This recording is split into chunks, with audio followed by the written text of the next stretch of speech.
on va retrouver Maëlle Kerguenou. Vous êtes d'accord? Allez. Voilà. Maëlle, d'accord. Elle se trouve cette semaine juste à côté de Lyon, à Pierre-Bénite précisément, endroit où elle a posé sa webcam, puisque vous savez qu'elle fait un peu le tour de France pour nous présenter des initiatives qui ont évidemment un lien avec les métiers de la parentalité, ou alors surtout des initiatives un petit peu singulières. Là, elle est dans une des 8 écoles du réseau Espérance Banlieue, je vais y arriver, ça s'appelle La Passerelle. C'est une école qui a ouvert ses portes à la rentrée dernière, juste à côté d'une ZEP, une zone d'éducation prioritaire. Bonjour Maëlle.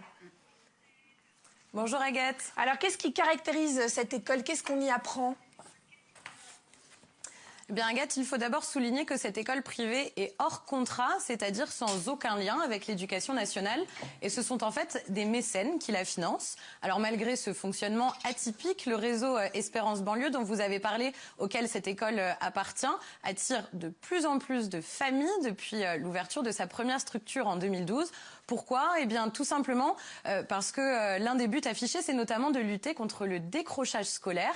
Et vous allez voir d'ailleurs, dans cette classe multiniveau de CP, CE1 et CE2, les élèves sont soumis à des règles de vie très strictes. Ici, école rime avec rigueur. Aïda, vous voulez bien se vérifier, s'il vous plaît? Ah non, alors classe, vous prenez votre manteau, vous le mettez là-bas, dépêchez-vous en courant. Allez, on se met en place, on serre les pieds, on se met droit.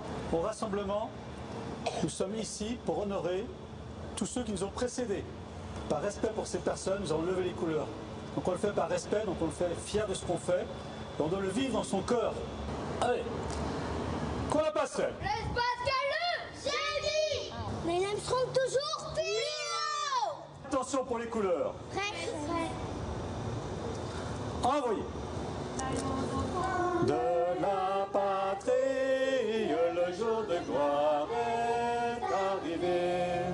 Contre nous de la tyrannie, l'étendard sanglant est levé. Entendez-vous dans les campagnes mugir ces féroces soldats? Qu'on le passage s'instaure pour Servi. Bonne journée. On va par là, les CPCE. Donc, est-ce que tout le monde est prêt à écouter là? Oui.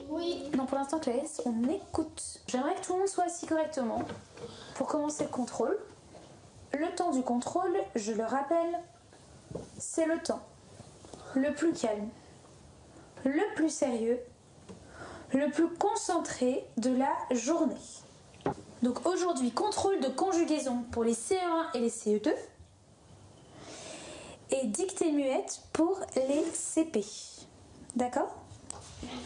Le stress, c'est que j'ai oublié d'écrire mardi. Oh là là, vous êtes fatigant, hein? J'arrête pas de me tromper. Non, c'est pas que vous arrêtez pas de vous tromper, c'est que vous n'êtes pas concentré, c'est pas pareil.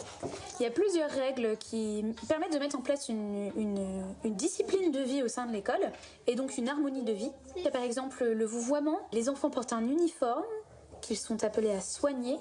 On a des contrôles réguliers avec une notation. Voilà. Alors allez-y maintenant. Essayez. Asseyez-vous correctement. Et maintenant, Aïda, ça suffit. Est-ce que je me suis bien fait comprendre? Oui. Vous êtes excité comme une puce. Donc ça doit changer. C'est clair? C'est entendu ou pas? Oui. Notre but avec cette rigueur, c'est de former nos élèves et de les faire petit à petit grandir, progresser vers l'adulte responsable, le citoyen français épanoui qu'on leur souhaite en fait de tout cœur de devenir. On va faire un petit bilan de la journée. Alors, Andrea, Erwan et Lobna peuvent monter en bleu. Ce système de couleurs, il nous permet régulièrement dans la journée de faire un point de situation sur le comportement de chacun. De savoir, est-ce que j'ai un peu trop joué avec les règles aujourd'hui? Ça permet vraiment de se situer par rapport à son propre comportement. Aïder, comment était cette journée? C'est pas une bonne journée, vous avez raison. Mais quand c'est pas une bonne journée, ça veut pas dire que tout est nul. D'accord? Je pense que demain, on va donner de notre mieux pour tous être en bleu. D'accord? Toute la fête, ça sera en bleu. Oh. Surtout que c'est une demi-journée, donc je pense que tout le monde en est capable. D'accord? Allez, Alors, on est avec Cécile Chaveria à l'école La Passerelle du réseau Fondation Espérance Banlieue. Bonjour Cécile. Bonjour Aliette. Vous enseignez dans une classe multiniveau CP, CE1, CE2. Quel est le profil en fait des enfants inscrits au sein de votre école? Elle est destinée surtout aux enfants qui sont en difficulté? Alors je vais déjà répondre à la première question. Je pense qu'on a des profils très différents. J'ai regardé un petit peu récemment les niveaux de lecture de mes différents élèves et j'ai quasiment autant de niveaux que d'élèves en fait. Donc on a vraiment des profils extrêmement variés. Et alors cette école s'adresse évidemment à des enfants en difficulté, mais je ne dirais pas surtout, je dirais notamment. On s'installe dans des zones proches de zones où il y a un taux d'échec scolaire significatif. Donc on est là notamment et on est équipé et compétent pour accompagner des enfants qui ont des difficultés d'apprentissage, des difficultés de comportement. On est là aussi pour des parents qui ont envie de travailler avec nous parce que notre projet éducatif les intéresse ou tout simplement parce qu'ils ont envie d'avoir le choix dans le paysage scolaire proche de leur domicile. Voilà, donc on est vraiment là pour tous les parents qui pourraient s'intéresser à notre projet. Et pourquoi est-ce que vous voyez vos élèves? Alors, qu'est-ce que ça apporte? Parce que c'est vrai qu'ils sont tout petits. Moi, c'est quelque chose que j'aime énormément, de vous voyer mes élèves.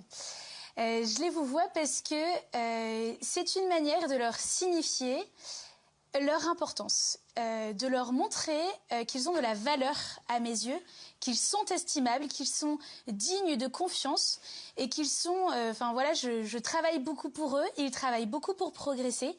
Et donc c'est un élément de langage qui permet de manifester à quel point ce que nous construisons ensemble est important, est précieux et en fait est constitutif de notre relation ensemble. Alors, est-ce que vous, enseignants, vous avez reçu une formation particulière pour vous adapter à ce type d'initiative et d'école?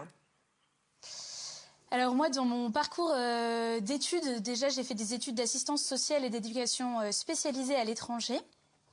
J'étais en Allemagne. Et puis après, par la suite, donc j'ai rejoint le réseau Espérance Banlieue un peu plus tard dans mes études, après être passée par l'entreprise. Mais au sein de notre réseau Espérance Banlieue, on a des formations en interne qui répondent parfaitement aux besoins de notre réseau en fait. Voilà, parce qu'on est à la fois professeur et éducateur, donc on a vraiment un profil particulier.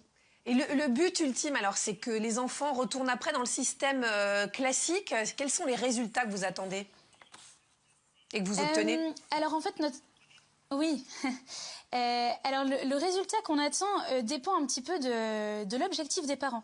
Il y a des parents qui vont choisir nos écoles et notre école pour offrir un moment de pause à leur enfant par rapport à un système scolaire plus classique.